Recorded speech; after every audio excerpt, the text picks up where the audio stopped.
I can go ahead and start from scratch again because I've done it over and over. I can reinvent myself again, in something new or something different.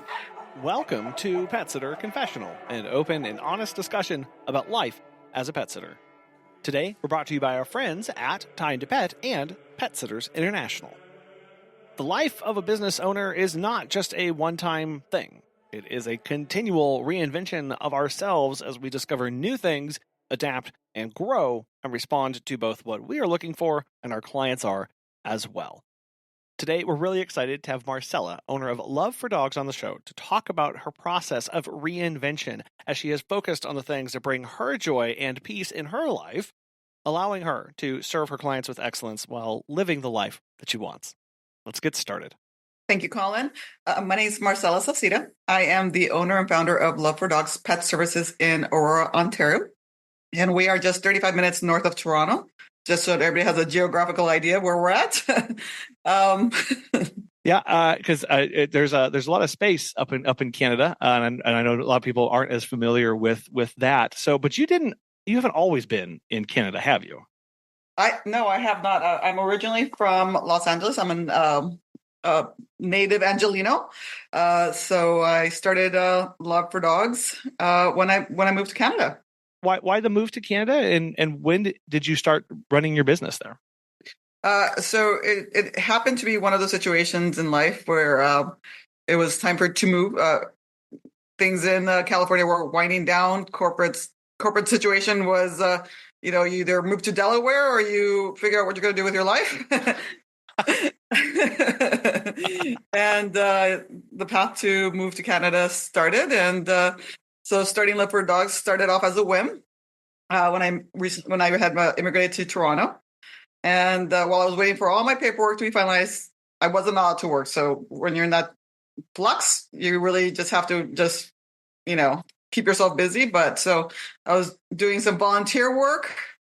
And my dogs and I, who also came with me, we went ahead and spent a lot of time at the different dog parks throughout the city, went to the dog beach, dog hiking trails. And I started talking to the dog walkers I would come into contact with, because in LA, I wasn't seeing dog walkers. The area that I lived in, I wasn't really seeing too many dog walkers. So I started talking to one of them, and, she was telling me how much of a need that there was for dog walkers.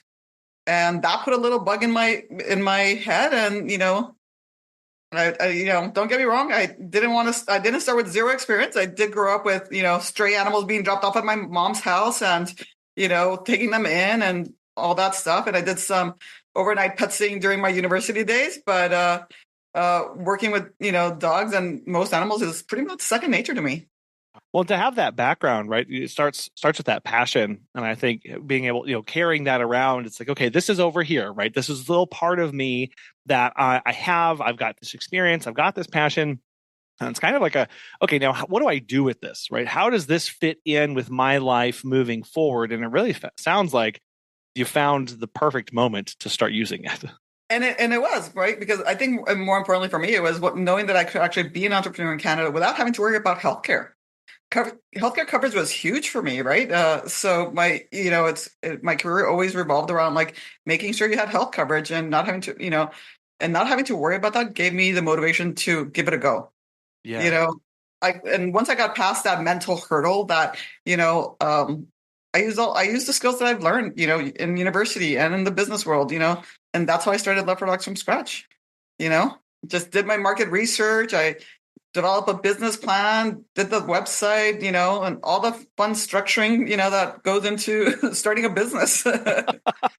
Yeah. Some people would put the word fun in quotes, right? Some are just going to go ahead and do that caveat. But it sounds like you really dove in head first into that. I mean, was that because that was a passion of yours, or that you just knew it was important, or you kind of had the time to kill and do that? You know what? I think it's a combination of, I have always loved dogs. There's probably been maybe 6 months in my life that there hasn't been, a dog in my life, right? So there was always that passion to be working with animals, working with dogs. And yeah, just like this was the opportunity. It's like, and I had just finished reading a book that it was like, if not now, then when, right? It was like okay, you know what? Yes. If not now, then when, right? Like this is the time to start something new, right? So Yeah.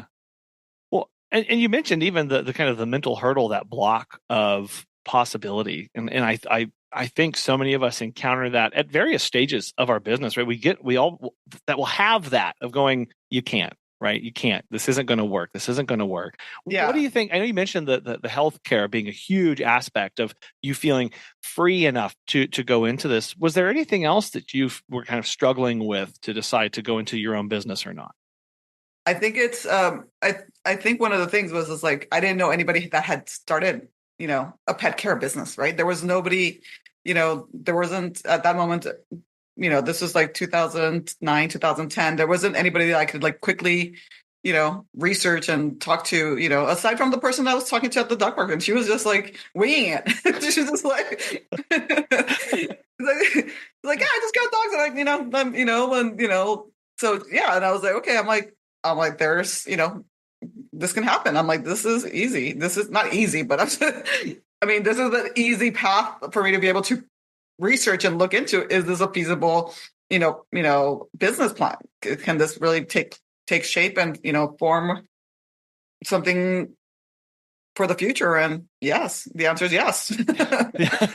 Here you are, right? Here I am, 15 years later. 15, wow. Now you have, I think you've had a few different, at least, structures of your business, right? So you started off solo. Did you ever build a team aspect, and how did that work out for you? So I did. I started off solo, and then as I started getting busier, I started bringing on staff, employees on board. And I don't get me wrong, I like building the business. I like doing the business. The accounting part, get a bookkeeper, people. Just, you know, that's where, I feel bad for my bookkeeper, but, I'm like, here's all my receipts. Here's everything I do, payroll, they take care of all that. Right. Like, so Wow, it was nice. one of those, like, I'm not going to go ahead and mess with anybody's, payroll issues, things like that. I don't want to get that wrong. Right. I don't want to, I don't want to, that's not my strong suit. I know my strengths. That wasn't it. So Yeah. even to this day, I still have a great bookkeeper, and they tend to everything. Anyway, back to where I was at. So yeah, so we went ahead. So we as me, myself, and I uh, started off solo, grew a team. Oddly enough, it was funny because when I started the business, I did my market research in one city. For some reason, it wasn't sticking in that city. And then I got a call from a different city, like 20 minutes away. And being new to Canada and being from LA, to me, 20 minutes in LA, it's like, oh yeah, that's not far. That's easy, right? But it's like it's a different context when you're in Canada. And 20 minutes was actually far. It was a little bit further than I anticipated. Uh-huh. But for some reason, this is this area that flourished. So this was the area that was able to grow the business. The employees were great, in that area. There was, um, but eventually, life happens. Things, I got really comfortable with everybody that was working with me. I'd let go of the day to day. I had some, employees that I was like, okay, everybody's doing what they need to do. I'm getting the reports. Everybody's doing their walks. Nobody's complaining. Everything's good. But it turns out that, yeah, like it turns out that one of my employees was actually starting her business. You know, at the same time, right? Mm. Ah. So it really takes a toll when you find these things out, and by the time I found out, it was already too far, and to be able to properly, put a stop to things. But I digress. Unfortunately, that one person, put me in a situation where, like, half the clients, took off with her because she undercut the pricing, and all of those type of situations took place. And at the same time, one of my strongest employees was moving to Europe, and then my other employee was about to go on mat leave, and it was really a tough time. And And I had just gotten a 9 to 5. I had been at a 9 to 5 job because the business was doing so well on its own. My partner was expecting, had just been on mat leave, with our son, and a lot was going on during this time frame. So my eyes weren't, on the ball, and they should have been, right? At the end of the day, my fault. I took my eye off the ball. What's really going on in the business, and you know, uh, I had to go ahead and slow everything down and take everything from and start all over again. So it no longer made sense to continue my business in Vaughan at that time, and refocused and started a brand new business again in Aurora, which is where I'm at now. What was that process like of letting go of that direction, right? Because what you describe here is working and building and growing and kind of sitting back, and it's your life, and it's kind of all humming and strumming along, and you're moving and grooving, and then to have it kind of, I mean, you made the decision ultimately to say that's not worth the fight and the struggle and the headache. So pulling it apart, what was that decision like for you to pull back from that? It wasn't an easy one because it was like, because at that moment it's like, okay, I failed. I like, oh my God, like this is not like, it's not good, right? It's not a good, you don't have that feeling of like success, because it's like, how did you let this happen, right? And then at the same time, it's like, okay, you know, and it's a lot of mental. Again, it goes back to your mental space, right? And you have to figure it out and get yourself out of it. And it's like, okay, you know what? You can't stop people from doing what they're going to do. All you can do is, move forward, right? And that's one of those things, right? And I always say the difference between someone that can start from scratch, and start from zero, and someone that steals is two different people, right? So it's like, I can go ahead and start from scratch again because I've done it over and over. I can reinvent myself again, in something new or something different. But that person's never going to have that tool because they went ahead and took a shortcut by undercutting and taking somebody's, business. Oh, I love how you frame that of two different kinds of people, right? It really is. It takes a lot of people. Well, they don't understand and they're not capable of starting from zero, and that's why they do those kind of shortcuts. And often in times in business, it can be tempting to shortcut of like, oh, what's the fastest way to XYZ? How do I just jump over? Can I prevent the pain? Can I prevent the stuff? And what we forget is that entire process builds, molds, and shapes us into a completely different, more resilient, stronger person, so that the next time it happens, like you said, all you need me to do is start over from zero and reinvent myself. Psh, been there, done that. I got this. Exactly. Like, okay, no problem. It's still hard. It's still frustrating. It's still hard work and sleepless nights and things like that. But I think what it does is once you break through and you have that, you see the possible. And then all of a sudden you go, okay, well, I did it once. I can do this again, and I will, because I can apply these things. I've learned my lessons. I've built these skills. I have this determination. And it absolutely does separate one group of people from another. Yes. Yeah. That was a really hard lesson, and a lesson that I hope that nobody really has to go through.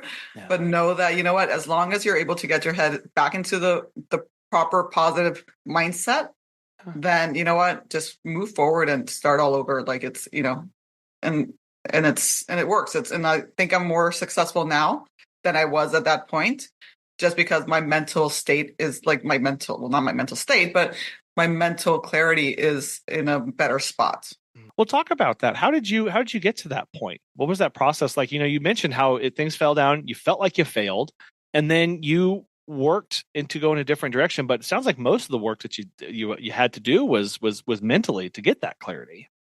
Yeah, and I think it happens. I think in cycles, right? Like I find that like there's moments where you're like, and it's about reading and hearing the right podcast and hearing the right reading the right books, and to just it's a refresher. It's like every once in a while you need to tell yourself like, no, darn it, Maricella, you are gosh darn good. And whatever it is, don't worry about it. So it's like sometimes you just if you can't talk yourself into everything all the time, but sometimes you just need to like listen to the right podcast at the right time, right? And, know that you're not alone and, things happen. But you know what? At the end of the day, things are always going to happen, good and bad. But, let's aim to always have more good than bad. Yeah. Well, having those reminders, I think, is really important. And that starts with, right, ourselves, right? That's not something that I can always externalize. I have to be able to look in the mirror in the mornings and say, you're doing amazing work, right? And believe that and trust that. Yes. It also is important to have that group of people around you, right? Your family, spouse, friends, neighbors, if you have other business owners you can be with, like who's pouring into your life, I think, is 100%. A major aspect. 100%. My family and my friends and, my network is so strong that they were more than happy to, they're like, what do you need from us? To get you to where you need to be. And it's, it's great. Yeah. Yeah. It's really invaluable. I know, we have 2 kids, they're 7 and 9. And, I remember I got a note from one of them one day and it said, I'm proud of you. And I was like, well, I can shut it all down, right? Right? Like done. You're like, and those tears is because I was cutting onions. Right. It is, and we have, finding those community to get plugged into, like, really don't discount that. It's one of those things of going, man, I don't have time to go talk to other people, but honestly, we don't have time not to. We don't have time to not be connected with people who are going to be saying those kind of things, right? Yeah, no, for sure. Yeah, so starting in Aurora was it was great. It made sense. We had moved to Aurora, and I hadn't tapped into the area because of the fact that we were working in Vaughan and stuff like that. But I was like, okay, I'm in Aurora. Let's make this solely about Aurora, right? So. And I've stayed solo for many years once I started. And right before the pandemic, I was like absolutely crazy busy. Like it was insane. I think it was like 25 visits a day type of situation busy. Like it was absolutely crazy. Right. So I was like, okay, time to hire for sure. Right. Like, you know what the time to hire is. And I was like 10 dogs ago. It was 3 days ago. It's fine. I'm working on this. Yeah. And then the pandemic hit. So it was one of those things. It's like, okay, you know what? Let's not hire at this exact moment, right? Yeah. But it was funny because it was just like I was it was at my 10-year anniversary. I'd have like reserved like a pavilion to have like a client appreciation event. It was gonna be like, and sure enough, pandemic, everything shuts down here. It was like we shut down, I think, like early in March. And, it was just like, okay. At that point, it's like we are definitely staying solo. And we were only addressing like our doctors and our nurses and, our essential workers, right, during that time. So, yeah. Right. Again, by we, me, myself, and I. the best trio there is, right? Exactly. But yeah, and but as once we've gone through everything and business, picked up, and now I'm like, you know what, I was able to grab a couple independent contractors, and they're great. They that the independent contractors work great because they're not looking to do this full time. They want to walk dogs from time to time. They don't need to work. I feel like they're doing it as a favor. But it just, they don't want to do this full time. They don't want to interfere with their overall daily lives. So they're happy to, walk a few dogs whenever necessary. And it gives me the break that I need to be able to, and time off to have that balance in my life. I like having, like having weekends off. I like taking vacations, once a year, and knowing that the dogs will be taken care of in my absence. Have you heard of Tying to Pet? Dan from NYC Pooch has this to say. Time to Bet has been a total game changer for us. It helped us streamline many aspects of our operation, from scheduling and communication to billing and customer management. We actually tested other pet sitting softwares in the past, but these other solutions were clunky and riddled with problems. Everything in Time to Pet has been so well thought out. It's intuitive, feature-rich, and it's always improving. If you're looking for new pet sitting software, give Time to Pet a try.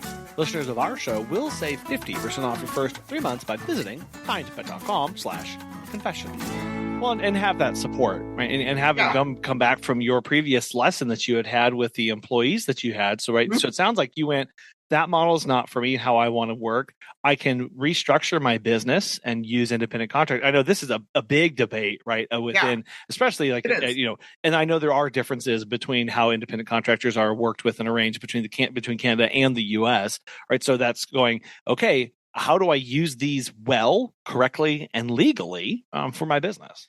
Yeah. Yeah. And I mean, and don't get me wrong. And even like with when I had the employees, they all had non-compete and non-solicitation agreements in place. But, you get in front of a judge and the judge is going to be, like, oh, she's saying that she needs it to survive or whatever, like make a living. And they don't mean anything at the end of the day, in my personal opinion, in my personal experience. So it was one of like, okay, you know what, at least with an independent contractor, we already know something can happen. It's already, but here, again, I don't think it's as restrictive where we're at than it is, in certain parts of the States. And again, I think it varies throughout, but where I'm at, my accountants, like, just have them give me an invoice and that's all I'm looking for. Again, a reminder. And again, you were looking for something that was fitting where you were in your kind of the life cycle of your business and what you were willing to take on, right, to make it worth it for you. Exactly. So, and this is what works now. And, again, I can see this changing in the future. And, again, we go back to employees, then, we're going to go through, whatever the process needs to be and go from there. Now, talk to me about your services, some of these services that you offer. Have you changed the mix of services over the years? Yeah. So, I mean, our bread and butter is dog walking, Monday through Friday, dog walking. That's the bread and butter, but it's during our off-peak times, like during our Christmas breaks and then our, summer breaks and stuff like that. But for summers, I'm a little bit not as busy. And the reason is because, again, I don't do any pet sitting. I don't do any boarding or anything like that. Right. Yeah. So that's not where my business is at. And I do have quite a few teachers. So they get summers off here. Right. So we don't have a rotating schedule or anything like that. Here it's like 2 months off in the summers and 2 weeks off in the winter and stuff like that. Right. And March break and stuff like that. So I already know that those are the periods that I'm going to be slow. So in that period, we do our forest adventures. So the dog that might be gone for those 2 or 3 weeks or whatever, they're like, oh, you know what? I want my dog to actually join the forest adventures. So they'll come back on the schedule during that time frame. Or, or the dog that's already on the schedule, like, oh, you know what? Instead of a regular walk, let's do the adventure walk or the adventure hike, right? So it's just a supplement to to the business. And it works during that peak period. And so they know, and the clients want to be able to take advantage of it during the limited windows that there is, because they know that the dog's going to be out longer. They're going to come back exhausted. And they're like, can we do this more frequent? I'm like, absolutely, only in the summer and winters. And, but it's like, we can get your dog on schedule for that duration of time. I love the seasonality of the service. And I think that's just a brilliant idea to fill in the gaps, make something that is truly unique for a set period of time. And let's be honest, who wants to be hiking around in the forests in the wintertime? Anyway, so it kind of works both sides of those things too. Yeah. Yeah. No, yeah. Don't get me wrong. Hiking in the forest in the winter here is absolutely amazing. Sure. Like, our trails are absolutely fantastic. But it's also not like around the corner from my house. I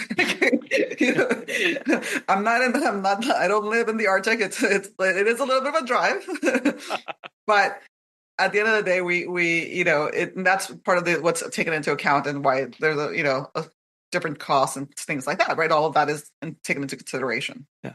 Well, and it serves a different function too. Right? That's why is so cool. It serves the client in a different and unique way. right? They don't need the daily potty breaks or a little bit of exercise because they're home doing that. But this is an added extra enrichment adventure that you can give them. That it's like you said, oh, well, I don't need the potty breaks, but I need this because that's fun. That's cool. And I like, again, the limited time offering really makes it like it's back, right? It's kind of like when every time McDonald's does their McRib is back for limited time only, right? It's like, sure. Exactly. Yeah. So people are like, let me know next time. And that way, and also in our forest, we're limited on the number of dogs that we can have per walker. Right. Oh, okay. So it's not like a free for all.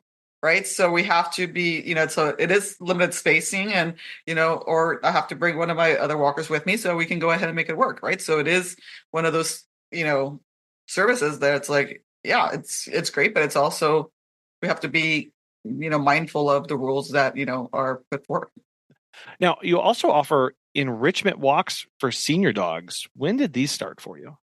So this is a newer thing that I just started doing, and it started with one of my dogs. She's a wonderful lab. Her name's Lily, and I've had her on since she was like literally when I started the Aurora groups. She was like 7 years old, so 6 or 7 years old, and she's now 14 years old.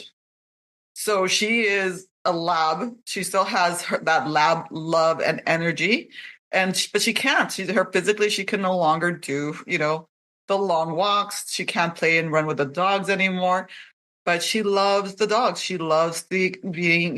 She just likes to be able to go out during her time and take her time to lead the way and do what she wants to do. So it was one of those like, okay, I need to figure out how to make her happy. Oh. And I'm like, okay, this is an enrichment walk because most of it is going to be smelling, right? For her, all dogs, what's their favorite thing is to smell, right? For her and being in the company of other dogs while she's doing that, that's what brings her joy. And that's when by the time we go back home, she's ready for her 4-hour nap because that was exhausting. So you're still doing the group aspect for those. So you're bringing other seniors along for the walk. Either other seniors or even just like a bonus walk for another dog that I've had. It's not going to kill me for another dog to hang out with me a little bit longer. Like the owner's not going to complain that like you took my dog longer. For the most part, it's like I'm not charging them for having their dog walk with this senior dog. It's literally, and this is the aspect of being solo and being able to make your rules. There's nothing hard and set that I have that flexibility, right? This is why I do like being able to still be out there and doing this because I can adjust it based on the client and the dogs, and the owners trust me that whatever I'm doing with their dog they're gonna have a good time. And even our dog, right? If anything, our dog, he goes on all the various walks, and he loves hanging out with Lily, and it's great, Yeah. Well, I love the heart behind the service where you said I need to figure out how to make her happy, right? Like that really is the core of what we get to do. Of I'm solving this problem by bringing this dog joy and happiness, which in turn helps the client and makes them feel really good about what they're doing and how they're being served. Yeah, and and it's again having that great relationship with the owners, right? Like they know it's like and we'll talk like, hey, you know what? When I started noticing like she can no longer do these walks anymore. She can't be out here for 45 minutes, and then we had to reduce it to 30 minutes. And it's like, what? She can't handle it because she's having breathing issues or the heat's too much for her, so having those conversations, those open, candid conversations with the owner so that they're aware and, making those adjustments as needed. Well, I know that can be a touchy subject for a lot of us of when to speak up, when to note and have those kind of conversations. How do you make that judgment call as to when it's time that I need to say something? You know what? I think that, again, because I've had clients on for years, I'm on some clients I've had 2-3 generations with them already. Wow. Right. So it's, having that trust that they already see that, I'm a subject matter expert in this field, right? I'm not out to, push any service to them. I'm literally out to see what's the best approach for your dog. Right. And we've seen, we've had situations where it's like, hey, you know what? Have you guys gone to the vet because of this, for certain dogs? Because it's like, it looks like they're trying to pee, but they're not peeing, right? Like, we notice these things that sometimes may not be as obvious because like, oh yeah, the dog went out to pee, but it's like, actually, did you notice if any pee came out? Little things like that, right? That can alert. So it's like just having, again, a strong relationship with the owners, and then they're trusting you to highlight anything that is, and I make that clear from the get-go at my meet and greets. If there is anything wrong, I will let you know. I will make a note in the system so that you're aware that, that this happened during the walk and it's not normal. And like you said, they're trusting us. They're a part of what they're paying us to do is to be those eyes and ears and hands on their dogs when they can't be.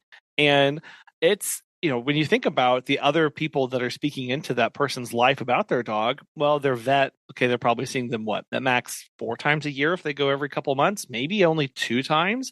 Their groomer, who knows how often they're going to the groomer in a lot of cases, if at all, if they're doing all their stuff at home. A trainer, most people don't bring on trainers right away or work with them regularly. We're the only other group of people that really gets to see this dog on a very consistent basis, on a very intimate level for prolonged periods of time. Why we almost owe it? We owe it to ourselves and the dog to speak up about these things. Yeah, to go, 100%.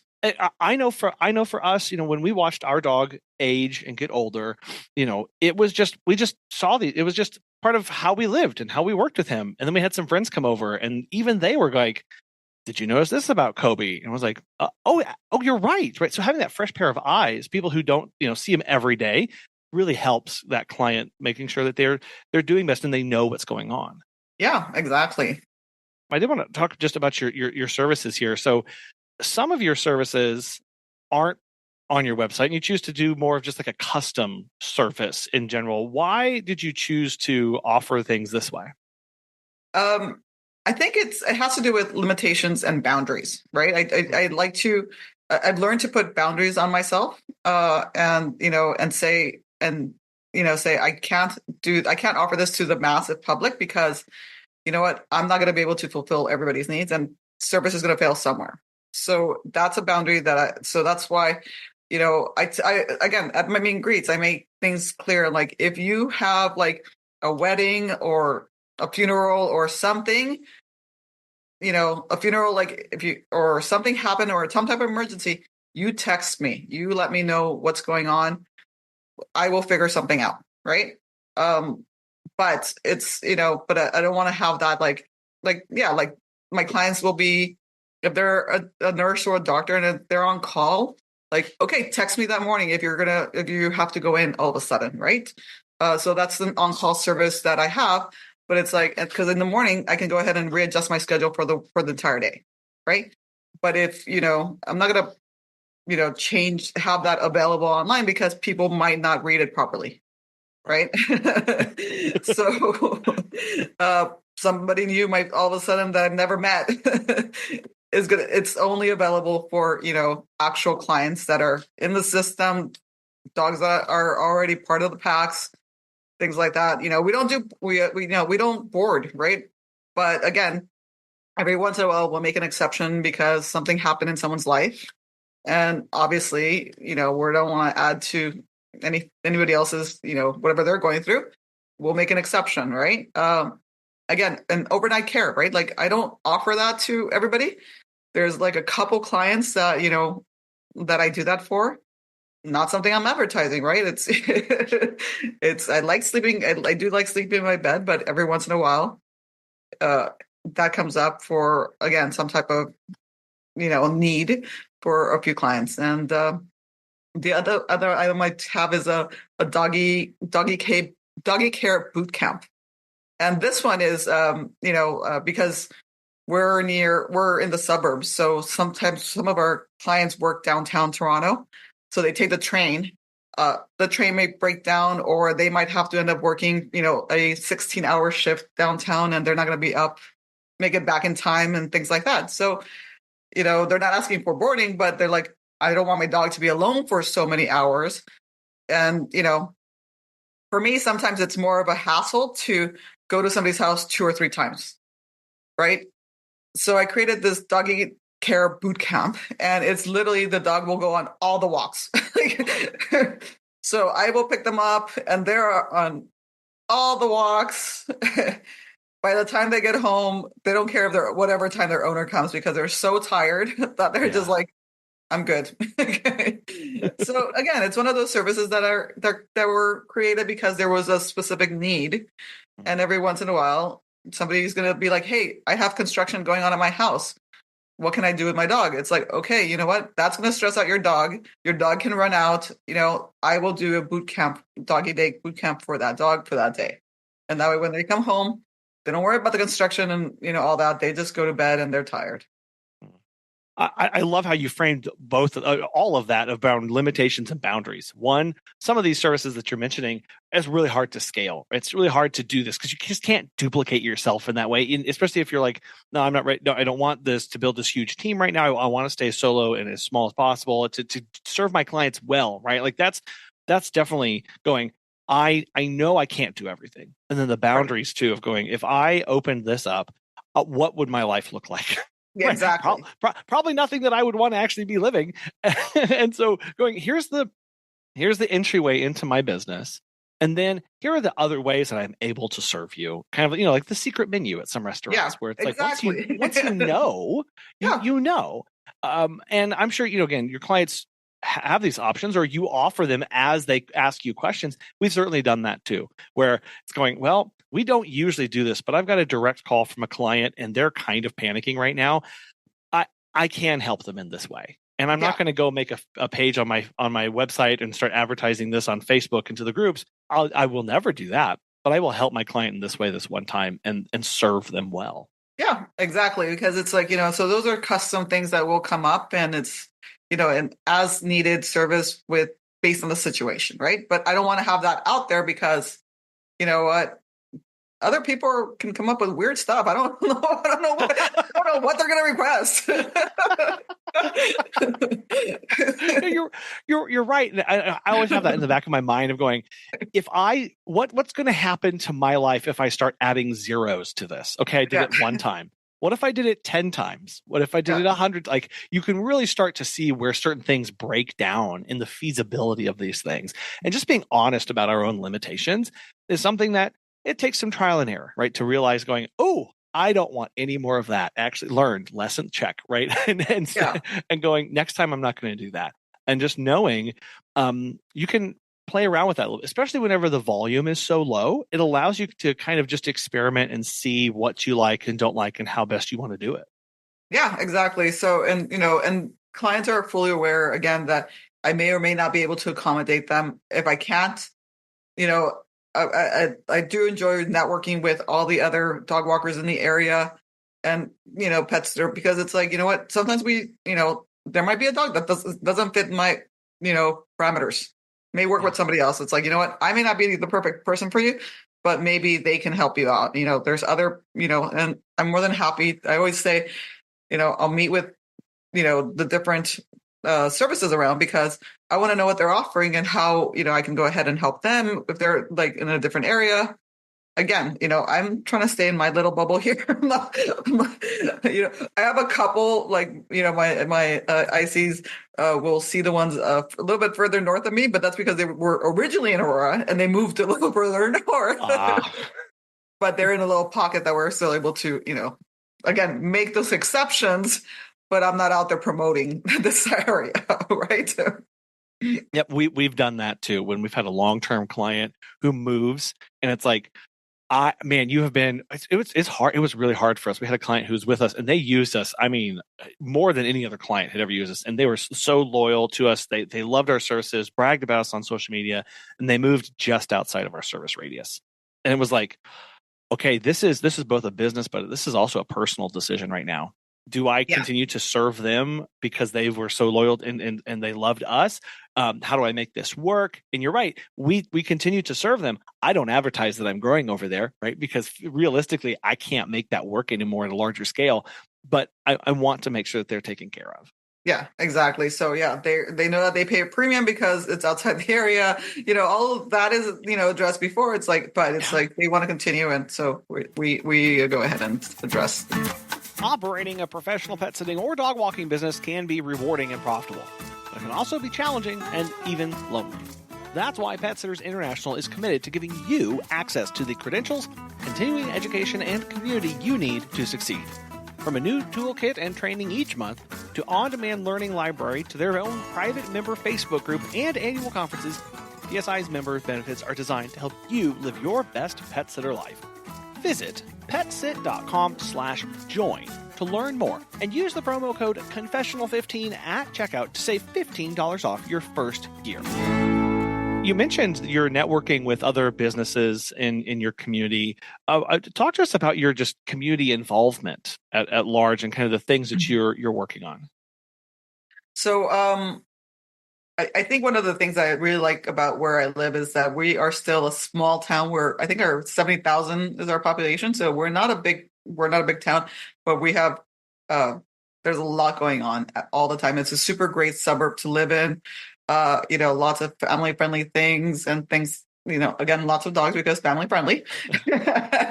But I've always, in my heart, I've always done volunteer work, right? Like I volunteered in high school. I volunteered in university. I volunteered when I moved here. That's always been part of something that I've always been true to myself about. So one of the needs that I found was there was a big issue with the turtles, our native turtles in the area. So one of the things that started, getting involved in was helping our native turtles. And so I'm a founding member of the Turtle Tias here in Aurora. I'm also on school council to help with our son's school. And I'm involved in town committees, right? I just want to be involved in the community that I live in, right? I live, work in this community, and I just want to be involved in different angles. And I think being involved not only has a name and face recognition, because people will be like, oh, you work with the turtles, or, oh, you're so-and-so's mom from the school. And, and it turns into like, people will be like, literally, I'll be at the grocery store, I'll be like, don't I know you from somewhere? Right. And it's like, yes, probably. And then, sometimes I'll show up to a meet and greet and they'll, oh, I know who you are. Right. Because it's like, they've already seen me somewhere. So the response is easy, right? When I show up, because it's like, they already have that trust because they've seen me somewhere in the community.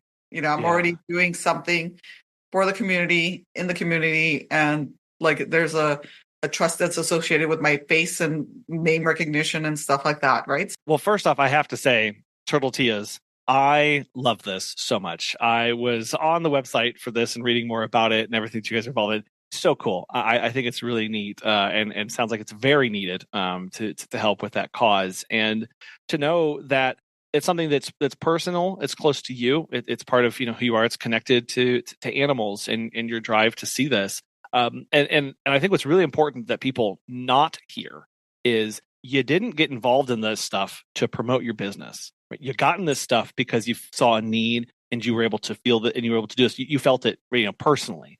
There are ancillary benefits that come alongside this, but those aren't the primary focus. And I see a lot of people who go, great, I've got to promote my business. Let me go sit on a committee, or let me go do this. And they come up from the wrong reasons. And let me tell you, clients, community, they smell that a mile away. Oh, right? 100%. Yeah, 100%. That's, because that's just not, that's, it's like, to me, it's like, it has to be real. Like anything I do has to be real. I'm one of the worst liars. I cannot ask my spouse and child. I'm like the worst liar.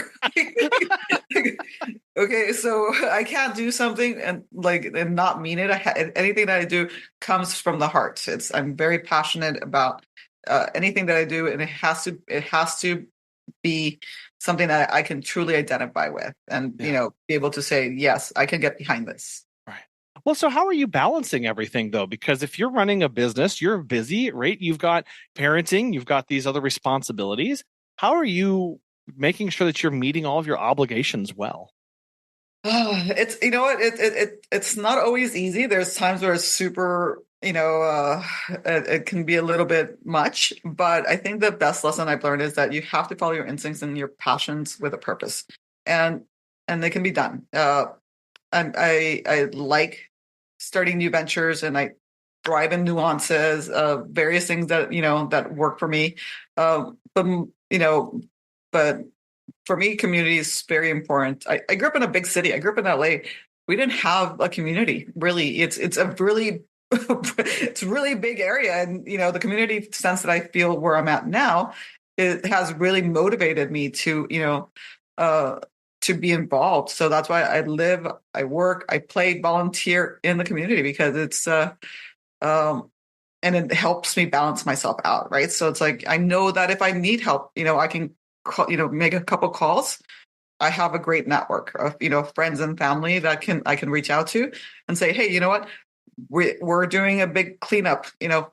What are you doing on this day? Can you come out and help? It's like, yes, I can. Okay, done. Right? It's but it's nice. It's and it's great that it translates to people see me and they understand that it's like, okay, they can count on me as their pet care provider, because it's like they see me doing other. I think I literally was doing a spring cleanup, and I was doing dog walks at the same. I was doing a dog walk at the same time, because it was like, I'm just like walking, and I'm like, we were just doing a casual walk, and we were just like, oh, look, there's trash. Let's just grab a bag and like, why not? He's my pup was getting the sense that he needed to get in, and we're cleaning up the community as we were going along, right? So It can be done.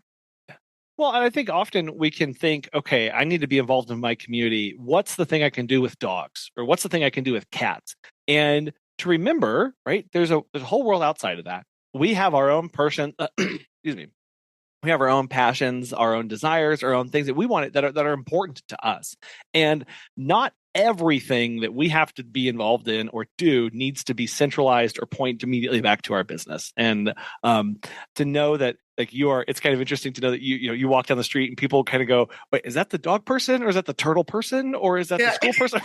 Right? Like, that's so wonderful, because then like, you get the benefits of having a whole and full happy life, knowing that each little part of you is getting fed through involvement and all of these other things. And that it takes having to sit down and go, how do I want to help? Where do I want to do? I mean, just for me personally, we use our public library like all the time. Like, we're there, it's in within walking distance of our house.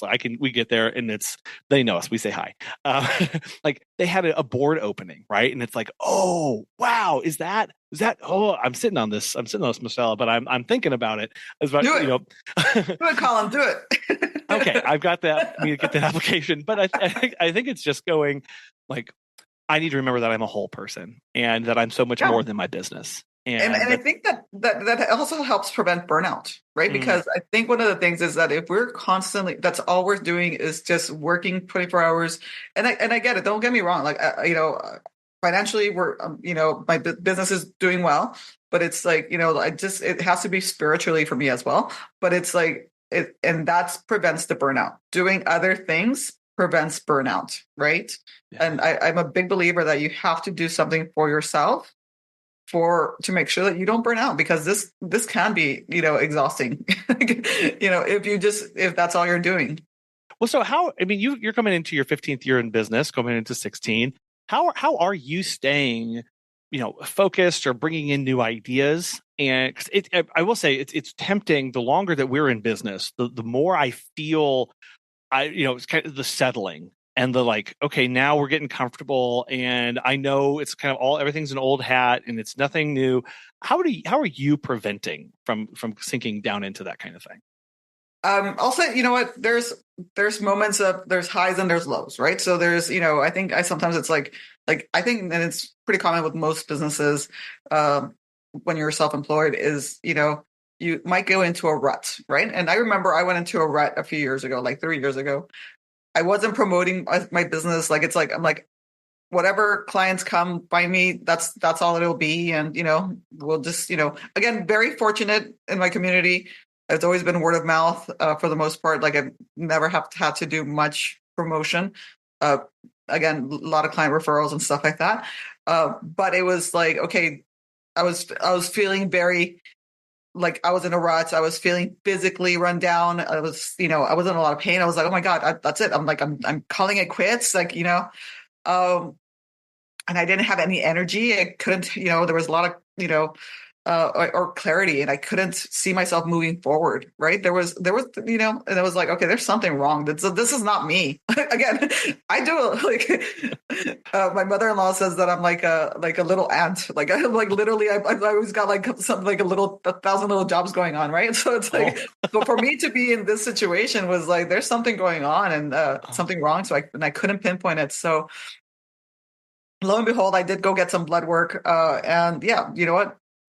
I was suffering from like a massive iron deficiency with anemia. So it was like, whoa, like again, and I've been donating blood for years. So I should not have been donating blood. Oh my God. That was not helping my situation. But it was an eye opener. It was like, okay, there was the reason why I was feeling as bad as I was. I was on a walk one time and I felt like I was going to faint. Like that's why I was like, okay, there's something wrong. So anyway, in retrospect, there was red flags that I was ignoring, like, because, we're physical. We're like, yes, you're allowed to be tired. Yes, you're allowed to have those aching pains. And, it makes sense. I could excuse anything, right? Like, because again, your job's physical, you're going to feel sore. But I was ignoring a lot of those red flags. But I've always prioritized self-care. Like I'm a big believer in, massages, podiatrists, go get your feet taken care of, you go to the chiropractor, get all of that, stuff and preventative care. I'm a big believer in, but for some reason this had slipped, like and it makes sense, really. I mean, and I'm sure that a lot of pet care providers will know that we're like, we're really bad at eating. Don't call me out like that, Maricella. Wow. It's that, we're out and about in the middle of the day, right? It's like, that is the crunch period, right? That is like, your lunch is, not the best, it's the worst for a majority of us. Right. So, yeah. and I knew that. And so it's like, I've always been a big breakfast and then like a early dinner, but like in the middle of the day is, anyway, long story short, I've gone ahead and taken, worked really hard over the past year plus to get myself on track, and that has helped literally infuse the energy levels to be able to have the new ideas, to be able to get energized and get myself what's the future going to be bringing up next, right? And again, there's things that are coming, right? So no, I really appreciate that you linked this down to your personal health, because you're absolutely right. I am the world's best at just waving things away of, well, it's fine because I'm always exhausted. Of course, I run a business. I'm up, I'm early, I'm late, I'm doing all this stuff. Of course that's what it's going to be. But to take that step back and go, but let me just double check, right? Let me make sure there's no underlying cause, especially if we start trying to do little things and we don't see an impact. I think it's really important to be on that regular schedule of getting health checkups, at least talking to somebody to get some new ideas for what's going on, to make sure that we're personally okay. Because our businesses run on our bodies. That is just a fact of what we do. And if we're not feeling okay, we need to go through that long list of things to just make sure, even if we, like you said, I've been donating blood for years. How could I possibly be? What? No, it's like, actually, yeah, this is a thing. Okay, I'm glad I checked, because who knows how much longer that would have gone on. And that's just right. And so knowing, let me just get some good information and questions to make sure that I'm personally okay. We always have to remember, I do need to start with myself, and it's okay, right? It's okay if we start with ourselves. Yeah, 100%. It's it's like, yeah, and nobody knows your body better than you, right? And the minute that you start thinking, there's just something not sitting right and that doesn't make sense and you can't pinpoint it, just look into it. Yeah. Now, one of the things that I came across, Marcella, when I was doing some research before our conversation here, you love you run Love for Dogs. I also came across Love for Cats, and I wanted to ask you about this and when you decided to branch out in this direction and kind of the relationship between these businesses. So one of the reasons that I named Love for Dogs is Love for Dogs was going to be primarily I was going to work with dogs, and the reason is that I had developed a severe cat allergy in my 20s, like literally puffy eyes, puffy swollen eyes. I couldn't breathe type of allergy. Like Wow. whenever I walked into someone's house that had a cat, even if the cat wasn't like near me, right? Like it was, so that's why the main focus was always dogs, which also seemed weird to me because I grew up with cats. Again, my stray animals being dropped off at my house when I was a kid, like cats were included, but I couldn't understand why all of a sudden I had this, cat allergy when I grew up with cats my entire childhood. So whenever, and so I never advertised, cat services because of this reason. Obviously, there are some clients that have cats and dogs. So whenever I did do cat visits, I would be taking allergy medication. I would have to, as soon as I was done with that visit, I had to remove all my clothing, take a shower. Like it was a process just to make sure that I didn't have a really bad reaction. And that's with the allergy medication. I still had to take those steps. Anyway, so again, this touches back to the health part. Once my health levels went up on my iron side and all these things were being addressed, cat allergy went away. What? It is absolutely one of those weird, amazing things that happen. As soon as my iron went up, and all of my other B12, all the other fun supplements that I've been taking have kicked into my system. Like now I'm able to literally go play, visit, interact with cats without the fear of a massive allergy attack. And I'm not just saying that this just happened. Like literally for the past 6 months, I've been monitoring. Like I no longer have to change clothes right away. I don't have to take off my jacket and and all these things these precautionary things. I can have the cat sit on my lap and we can go ahead and play and and cuddle and stuff like that. Things that I wasn't able to do before. So so Love for Cats is in development because again I was making sure that I was a-okay, but I want to focus again on the cat side because I miss cats and I've been unable to properly address the care there. And I don't know, maybe I'll do a white glove approach, because there are cats that don't have dogs in their life and they don't want to have another sense of another animal. So maybe I'll do I don't know. I'm still working on what that's going to look like, but I feel so much more comfortable that I'm able to finally really, offer a great cat service because, like I'm trained, obviously, you get all your training to do diabetics shots and all that stuff. And I'm like, that's great. I'm like, I'm never going to use that for the cat because I'm not going to be that close to them. But it's like, but like now, it's like, yeah, I can. Yeah. Do all the extras. But more importantly to me, it's like, okay, now I can actually have affection with cats and, roll around with them and, Yeah. Well, wow. All the more reason to go get a health checkup. Business expansion, right? Who knew that those two would be linked? Yeah. That's so wild. And I think, to know that you're going, okay, cool. Like now, what are my possibilities, right? That's this, you went to that step of going, okay, now what does this look like for me? And obviously you said it's still a work in progress for how you translate what you do now or what that service will look like, how that fits into the market. So that must be pretty exciting to be back in that market research, and again, exactly. This is the stuff that I love, right? I like to be able to okay, great. So happy that we can explore this further and see how, how is that going to look under my umbrella, right? Under, so it'll be fun. I'm excited. No, I'm really excited to see where that goes and how that takes off, especially, again, given the, how the market's changed, how your, knowledge of clients has changed and how you are going to apply this, do your secret sauce to this new thing. Those kind of, even if as a business owner, we never fully go down those roads, I think it's really important to at least do some daydreaming about possibilities because we never know what's going to come up down the line.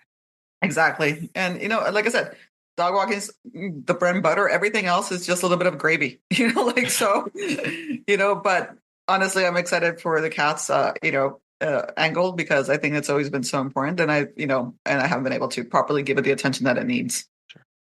Maricella, I want to thank you so much for coming on the show today and sharing us through your journey, reminding us the importance of taking care of ourselves and being flexible to adapt and grow and try new things, and how to recover well when things don't go the way we planned. So for those who want to follow along with you, get in touch, check out all the exciting stuff that you've got going on. How best can they do that? People can follow me on Instagram at Love for Dogs CA, or through my website, and that'll list my email address and my phone number and all that stuff. I do have a U.S. Canada plan, so if anybody wants to text me, I can easily respond. So that's not an issue for me. So I'm very accessible and happy to help if anybody needs it. Awesome. Well, Maricella, again, thank you so much for taking time out of your busy day. Again, I know you've got a lot going on, so it really means a lot for you to come in and speak with us and share today. It means a lot. Thank you so much. Thank you very much, Colin. Appreciate the time. Starting from scratch isn't failure. It's proof that you are adaptable, capable, and strong. When we rely on the skills that we build through our business and trial and error, it means that when we have to reinvent ourselves again the next time, we're that much further along in the process and able to do it faster and faster each time. Whether it's moving or recovering, resilience and reinvention go hand in hand, especially as a small business owner. Hitting reset happens to everybody, no matter how long you've been in business, and it happens more and more often the longer you are in business. But we can remind ourselves that hitting reset just means we're adapting and setting ourselves up for more success in the future. We want to thank today's sponsors, our friends at Time to Pet and Pet Sitters International, and we really want to thank you so much for listening. We hope you have a wonderful rest of your week, and we'll be back again soon.